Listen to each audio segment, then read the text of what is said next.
Hello दोस्तों, आज इस वीडियो में हम हिंदी व्याकरण के सबसे ज़्यादा महत्वपूर्ण टॉपिक के बारे में पढ़ेंगे जिसका नाम है छंद। तो आप इसको भी ध्यान से सुनिए। पहले छंद का हम पहले बेसिक पढ़ेंगे जिसका हमने पार्ट 1 नाम दिया है। इसकी पार्ट 2 वीडियो भी आएगी जिसमें कि छंद के प्रकार के बारे में डिटेल में पढ़ेंगे। पहले आप छंद के बारे में यदि बेसिक नहीं पढ़ते हैं तो आप बिल्कुल मान के चलिए कभी भी आप छंद के सवाल जो हैं परीक्षा में कभी भी सही से नहीं बना पाएंगे। तो आज हम इस वीडियो में छंद जिन जिन से मिलकर बना होता है और छंद में जो भी कुछ होता है वो इस वीडियो में पढ़ेंगे। और सबसे महत्वपूर्ण छंद की हम मात्राओं को गिनना हम इसी वीडियो में सीखेंगे, जो कि सामान्यतः किसी को गिनना नहीं आती है। जनरली जो छंद के बारे में नहीं पढ़ता, सबसे ज़्यादा गलती होती है मात्राओं को गिनने में। तो वीडियो के अंत तक बने रहिए। आज से आपके लिए छंद में किसी प्रकार की कोई समस्या नहीं होगी। इसके बाद इसका पार्ट 2 भी आएगा, उसको भी आप जरूर देखिएगा। और आपको हिंदी व्याकरण के नोट्स चाहिए तो वो मात्र 49 रुपीज़ में प्राप्त कर सकते हैं। नीचे डिस्क्रिप्शन बॉक्स में जाएं, वहाँ पर टेलीग्राम ग्रुप को ज्वाइन कर मुझे मैसेज करें, वहाँ से मैं आपके लिए सारी जानकारी नोट्स के बारे में बता दूंगा। तो चलिए हम वीडियो को स्टार्ट करते हैं। और देखिए वीडियो बहुत ही मेहनत के बाद मैं आपके लिए यहाँ पे बना रहा हूँ, तो जल्दी से वीडियो को लाइक ज़रूर कर दीजिए ना। और वीडियो पसंद आए तो वीडियो को आगे शेयर और कमेंट्स कर भी मुझे बताइएगा। चलिए हम बेसिक पढ़ते हैं छंद के बारे में। ध्यान से सुनना और समझना, बहुत ही सरल टॉपिक है। मैं आपके लिए बहुत सरल बहुत ही ज़्यादा आसान तरीके से समझाने की कोशिश करूँगा, तो बने रहिए वीडियो के अंत तक। सबसे पहले देखिए छंद, इसकी परिभाषा जाने। परिभाषा क्या होगी? जिस रचना में मात्राओं और वर्णों की विशेष व्यवस्था तथा संगीतात्मक लय और गति की योजना रहती है उसे छंद कहते हैं। ये तो छंद की डेफिनेशन हो गई। अभी आपके लिए एकदम इतने जल्दी छंद समझ नहीं आएगा, तो आप वीडियो के अंत तक बने रहेंगे तो आपके लिए लगभग 80% छंद समझ जाएगा। और पार्ट 2 में जो 20% है वो आपका क्लियर हो जाएगा। अभी आपको कोई बात नहीं, छंद की परिभाषा समझ में नहीं भी आई होगी तो कोई बात नहीं, फिर से पढ़ता हूँ। जिस रचना में मात्राओं और वर्णों की विशेष व्यवस्था और संगीतात्मक लय और गति की योजना रहती है उसे हम छंद कहते हैं। ठीक है, ये तो परिभाषा हो गई। अब देखिए छंद के संगठक तत्व यानी कि छंद किन किन से मिलकर बना होता है। एग्जाम अच्छा एक प्रश्न ऐसे भी पूछा जाता है कि छंद के संगठक तत्वों की संख्या कितनी है, तो वो कितनी है? 8 है। आप बताएंगे 8 है। छंद किन किन से मिलकर बना होता है? छंद में चरण होते हैं, वर्ण होता है, मात्रा होती है, क्रम होता है, यति, गति, तुक और गण। इन 8 संगठक तत्वों से छंद मिलकर बना होता है। अब देखिए आपको धीरे धीरे समझने आने लगेगा। सबसे पहले हम चरण के बारे में जानते हैं। एक एक करके जो 8 संगठक तत्व हैं इनको हम समझने की कोशिश करते हैं। पहला चरण। चरण किसे कहते हैं? जो छंद होता है, छंद की कुछ पंक्तियों का समूह होता है, यानी छंद एक पंक्ति का होता नहीं, उसमें कुछ पंक्तियों का समूह होता है। और प्रत्येक पंक्ति में समान वर्ण या मात्राएं होती है, यानी कि जो प्रत्येक पंक्ति होती है उसमें या तो समान वर्ण होंगे या समान मात्राएं होंगी। वर्ण और मात्रा हम दोनों क्यों बोल रहे हैं? क्योंकि अब देखिए वर्णिक छंद अलग होते हैं और मात्रिक छंद अलग होते हैं, वो हम नेक्स्ट वीडियो में प्रकार में मैं आपके लिए बता दूंगा। अभी आप समझिए कि चरण क्या होगा। प्रत्येक पंक्ति में समान वर्ण या मात्राएं होती हैं, उसे हम चरण कहते हैं। देखिए प्रथम और तृतीय यानी कि जो पहला और तीसरा चरण होगा उसे हम विषम चरण कहते हैं।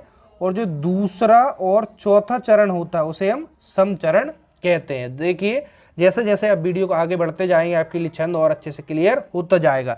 तो अभी आप वीडियो को अंत तक देखें। देखिए चरण क्लियर हो गए। प्रत्येक पंक्ति में समान वर्ण या मात्राएं होती हैं। पहला और तीसरा जो चरण होता है उसे विषम चरण, दूसरा और चौथा चरण होता है उसे सम चरण। अब इससे उदाहरण से समझिए, जो एक छंद है आपके सामने मैंने लिख दिया है, इससे मैं आपके लिए समझाता हूँ कि विषम चरण कौन से होंगे और सम चरण कौन से होंगे। जैसे कि बंदव गुरु पद पदम परागा, एक चरण यहाँ तक हो गया, कोमा लगा।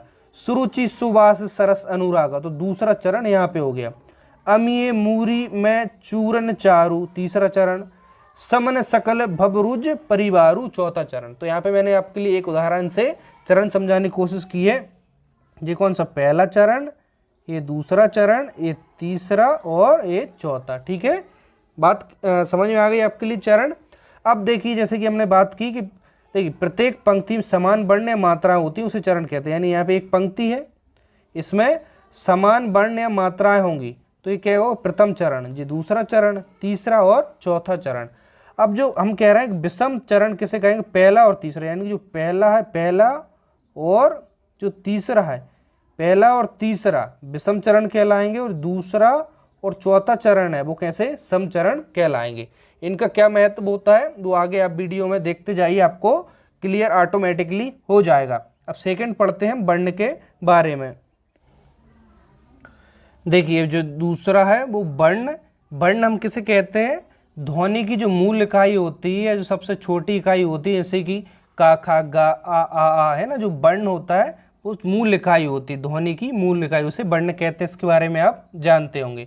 वर्ण दो प्रकार के होते हैं, एक लघु होता है, एक गुरु होता है। लघु और गुरु क्या होता है, इसको आप ऐसे समझे, जो छोटे होते हैं, छोटे वाले, तो उसे हम लघु कहेंगे, और जो बड़े होते हैं उसे जैसे दीर्घ भी बोलते हैं, उसे हम गुरु बोलते हैं यहाँ पे, ठीक है।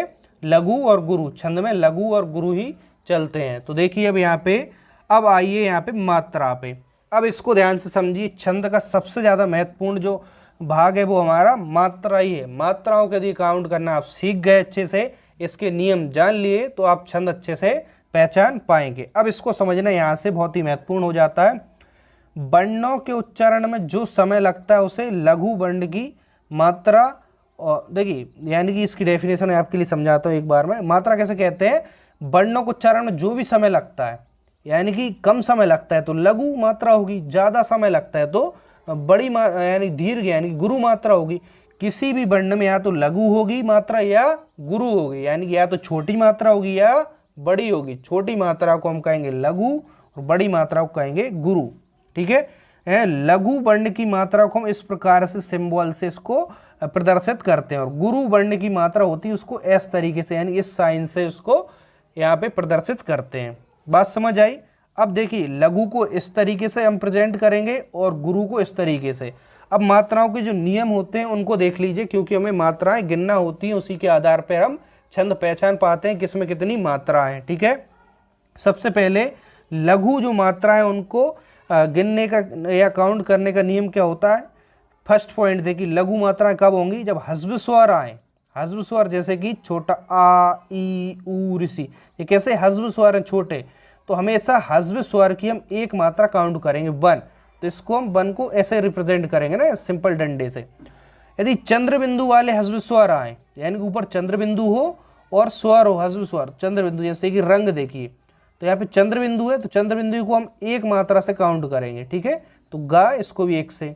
अब देखिए यदि यहाँ पे दीर्घ वाला आ जाए और चंद्र बिंदु आ जाए, तो चंद्र बिंदु का तो हम 1 ही काउंट करेंगे, लेकिन यहाँ पे जो दीर्घ आ रहा है इसलिए इसका 2, इसका 2 और इसका 1, ठीक है। चंद्र बिंदु लगा होगा उसका हमेशा 1 ही काउंट करना है आपके लिए। जैसे कि माँ है, तो देखिए माँ यानी बड़ा आ की मात्रा, इसलिए यहाँ पे 2 ले रहे हैं, वरना यहाँ पे सिंपल यदि ऐसा होता है, इसको देखिए ऐसे आ पे चंद्र बिंदु लगी होती कितनी मात्रा लिखते, 1।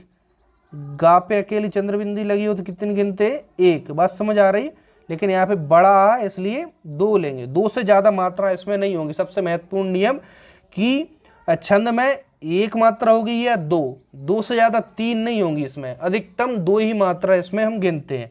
तो यहाँ पे देखिए चंद्र बिंदु की 1 ही गिनाएगी, लेकिन बड़ा आ इसलिए इसकी 2 काउंट करी, गा की 1 और ना की 1, तो इस प्रकार से ना। लेकिन लिखते ऐसा नहीं है, लिखते हम कैसा है, एस और 1 आई प्रकार से रहता है, इस प्रकार से उसको प्रदर्शित करते हैं। नियम फिर से दोहराता हूँ, लघु मात्रा में हस्व स्वर आएंगे तो 1 मात्रा गिनेंगे, चंद्र बिंदु वाले हस्व स्वर आएंगे तब भी 1 मात्रा गिनेंगे। ये तो हो गया हमारा लघु मात्रा गिनने का नियम। मैं आपके लिए जब प्रकार बताऊंगा तो उसके उदाहरण होंगे, उसमें हम मात्राओं को गिनेंगे और उसके आधार पर ही बताएंगे कि वो चौपाई का उदाहरण है कि हरिगीतिका का है या दोहा का है या सोरठा का है, ठीक है। वो नेक्स्ट वीडियो में आप देखिएगा। गुरु मात्रा जो होती है वो कैसे काउंट करना है। गुरु मात्रा में इसमें दीर्घ स्वर आएंगे, यानी कि जो दीर्घ है बड़ी मात्रा वो आएंगी, जैसे कि बड़ा आ गया, इसमें कितनी होंगी, 2 मात्रा काउंट करें। गुरु बड़ी 2, बड़ा ऊ 2 मात्रा, ए आई ओ, इन सब में 2 मात्रा काउंट करेंगे और 2 मात्राओं को हम इस प्रकार से लिखते हैं। बात क्लियर है। जैसे कि उदाहरण देखिए, ओला, तो ओ की मात्रा है तो 2 काउंट करेंगे, ला तो ला भी बड़ा है तो 2 यहाँ पे इस प्रकार 2 2 4 मात्रा है। नौका, तो यहाँ पे औ की मात्रा है तो इसको 2 काउंट करेंगे, और का में बड़ा आ की मात्रा है इसको भी 2, तो 2 2 4। औरत, औ की मात्रा है 2 और 1 और 1, इसको 1 1 काउंट करें तो 2 3 4 मात्राएं हुई। ठीक है, इस प्रकार से हम गिनते हैं। गुरु के कुछ और नियम देखिए। तीसरा नियम देखिए, जो गुरु मात्रा है उसका तीसरा नियम कि अनुस्वार युक्त वर्ण होंगे उसकी भी हम कितनी गुरु में लेंगे, यानी कि 2 मात्रा काउंट करेंगे। अनुस्वार क्या होता है, जो ऊपर ऐसे एक बिंदी रखी होती है अनुस्वार, जैसे आ है, आग ऊपर एक बिंदी है, तो इसको हम किस गुरु में लेंगे अनुस्वार को, यानी 2 मात्रा गिनेंगे और का की 1 हो जाएगी, 2 और 1 3। से कंचन, तो यहाँ पे अनुस्वार है तो का के ऊपर अनुस्वार, इसकी 2 मात्रा लेंगे, 2 से ज़्यादा नहीं हो सकती, चाहे 1 और ना 1। तो ऐसे घंटा लिखा है, इसको अनुस्वार है, अनुस्वार की 2 और बड़ा टा है इसलिए यहाँ पे 2 मात्रा। ठीक है, 2 मात्राओं को इस प्रकार से हम रिप्रेजेंट करते हैं। इन नियमों को ध्यान से आप लिख लें आपकी कॉपी में और इनको दोहरा लें। हम कल जो नेक्स्ट वीडियो देखेंगे उसमें आपके लिए बहुत ज़्यादा हेल्प मिलेगी। चौथा नियम गुरु का क्या होता है कि विसर्ग युक्त जो वर्ण आएंगे उसकी भी हम 2 मात्रा काउंट करते हैं। जैसे कि यहाँ पे क्या है, ये विसर्ग है, तो विसर्ग है, जैसे प्रा में तो अपने आप में बड़ा की मात्रा 2 मात्रा है, ता के बाद विसर्ग है, तो विसर्ग की भी हम 2 मात्राएं काउंट करते हैं। ठीक है, 5वां नियम गुरु में संयुक्त वर्ण, इसको ध्यान से देखिए, इसमें जल्दबाजी में क्या होता है गलती हो जाती है। 5वां संयुक्त वर्ण, यानी कि 2 वर्ण आपस में जहाँ मिलते हैं, संयुक्त वर्ण के पूर्व लघु वर्ण, यानी कोई संयुक्त वर्ण है उसके पहले कोई लघु वर्ण है, उसमें हम गुरु मात्रा को काउंट करेंगे, गुरु को काउंट करेंगे। जैसे कि उदाहरण से देखिए सत्य है, तो यहाँ पे संयुक्त वर्ण क्या है, ता और या, इससे पहले स जो है वो अपने आप में लघु वर्ण है, लेकिन संयुक्त वर्ण, अभी हमने नियम लिखा संयुक्त वर्ण के पूर्व का जो लघु होगा वो क्या दीर्घ हो जाएगा। वैसे है तो लघु लेकिन यह संयुक्त है इसके बाद में, इसलिए पहले वाला गुरु होगा। गुरु में 2 मात्रा और इसकी फिर 1 गिनाएगी, 3 हो गई। इसमें देखिए यहाँ पे खा और या मिल रहा है, संयुक्त है, संयुक्त से पहले क्या है बी, छोटी ई की तो वैसे हम 1 मात्रा काउंट करते, लेकिन यहाँ पे संयुक्त से पहले जो लघु है उसको दीर्घ बना देते हैं, तो दीर्घ की 2 काउंट करेंगे। और फिर इसकी देखिए, इसको तो हमने फिर इसमें दीर्घ में काउंट कर लिया, तो जो या है वो देखिए बड़ा है, तो बड़ा की हम 2 मात्रा और ता है 1 मात्रा। धर्म है, तो देखिए आधा रा माँ पे लगा है, तो संयुक्त से पहले जो लघु है वो दीर्घ हो जाएगा, 1 मात्रा थी 2 तो माँ की 1 3। जैसे कि का और ता, संयुक्त से पहले जो भा है लघु है, लेकिन नियम के अनुसार हम गुरु बना देंगे, 2 मात्रा इसकी लिखेंगे और इसकी फिर कितनी 1। बात समझ आ गई। देखिए मात्राओं के बस इतने ही नियम होते हैं, मैंने आपके लिए लघु और गुरु के नियम बता दिए। आप इन नियमों को बिल्कुल बहुत अच्छे से लिख कर याद कर लें। इन नियमों के बिना आप कभी भी सही से छंदों को नहीं पहचान पाएंगे। जो भी आपके लिए अदर तरीके से बताता है वो कभी सही नहीं हो सकता, क्योंकि मात्राओं तो आपके लिए गिनना पड़ेगा। चलिए बाकी अब इसका जो देखिए चौथा जो है संघटक तत्व वो क्या है, क्रम। बाकी तो सरल है, अब बाकी सबसे मेन था इस वीडियो में मात्राओं को सीखना। क्रम, वर्ण या मात्रा की जो व्यवस्था होती है उसे क्रम कहते हैं। जैसे कि कोई आपके सामने एक उदाहरण लिखा है छंद का, उसमें क्या होगा, या तो वर्ण या मात्राओं के क्रम होगा, सीक्वेंस होगा, है ना, उसको क्रम कहते हैं। यदि वो चेंज हो जाता है तो देखिए जैसे कि दोहा है, दोहा का क्रम यदि चेंज करते हैं तो सोठा बन जाता है, इसलिए क्रम भी इसमें महत्वपूर्ण होता है छंद में। यति, बस आपके शॉर्ट में जानना जरूरी है क्रम क्या होता है। यति गति सबसे मेन था, मात्रा वो मैंने आपके लिए बता दिया। यति क्या होता है कि छंदों को हम पढ़ते समय क्या होता है, बीच बीच में कुछ समय के लिए रुकना पड़ता है, तो जो थोड़े समय के लिए बीच बीच में रुकना पड़ता है वहां पे क्या होता है, यति होता है, यानी कि यहाँ पे ऐसे प्रकार से कॉमा लगा होता है। सामान्यतः क्या होता है, प्रत्येक चरण के अंत में यति होता है, यानी एक चरण होता है उसके बाद में क्या लगा होता है, इस प्रकार से कॉमा, यानी रुकना पड़ता है उसका मतलब, तो वहां पे क्या होता है यति। वीडियो के पहले हमने सबसे पहले जो एग्जाम्पल देखा उसमें आप देखना कि आपके लिए कॉमा दिखेगा, यानी कि वहां पे क्या यति है, थोड़े समय के लिए वहां रुकना पड़ेगा। गति क्या होता है, गति का अर्थ होता है लय, यानी कि जब भी आप छंद को पढ़ते हैं तो एक संगीतात्मक लय को गति के साथ पढ़ते हैं, यानी कि उसको गति लय, जब भी लय के साथ कोई चीज पढ़ते हैं तो आप गति देते हैं उसके लिए, तो उसी को हम यहाँ पे गति कहते हैं, यानी कि संगीतात्मक लय है उसे हम गति कहते हैं। तुक क्या होता है, चरण के अंत में स्वर व्यंजन की समानता मिलती है उसे हम तुक कहते हैं। तुक यानी कि जैसे कि आपने कोई एक दोहा या सोटा या कोई सा भी छंद पढ़ा, उसके अंत में मान के चलिए जैसे कि ता आया, तो दूसरी लाइन के चरण में भी आखिरी में ता आ गया, तो क्या हो गया, यहाँ पे समानता हो गई चरण की, यानी कि एक अपने आप में जो कहते हैं ना, जो तुक मिल गई तो उसे तुक कहते हैं। गण क्या होता है, 3 वर्णों के समूह को गण कहते हैं। 3 वर्णों के समूह को, यानी कि अधिकतर आपके लिए छंद में 3 वर्ण ही मिलेंगे, जैसे कि इसमें हम देखें, जैसे कैसे या गण, सगण, है ना, मगण। इस प्रकार से 3 वर्णों से मिलकर बना होता है, 3 वर्णों के समूह को हम गण कहते हैं। तो बाकी तो सब बहुत इजी है, थोड़ा थोड़ा उसके बारे में आपके लिए जानना जरूरी है, लेकिन इस वीडियो में सबसे ज़्यादा महत्वपूर्ण बात करें तो वो क्या हो गई, मात्रा हो गई। तो आज की इस वीडियो में हमने क्या पढ़ा, सबसे पहले छंद की परिभाषा जानी। छंद की परिभाषा के बाद हमने देखे छंद किन किन से मिलकर बना होता है, 8 संघटक तत्वों से मिलकर बना होता है। उन 8 को हमने इस वीडियो में पढ़ लिए। चरण के बारे में पढ़ा हमने, है ना, तो यहाँ पे वर्ण के बारे में पढ़ा, मात्रा, क्रम, यति, गति, तुक और गण, इन सब के बारे में हमने जान लिया।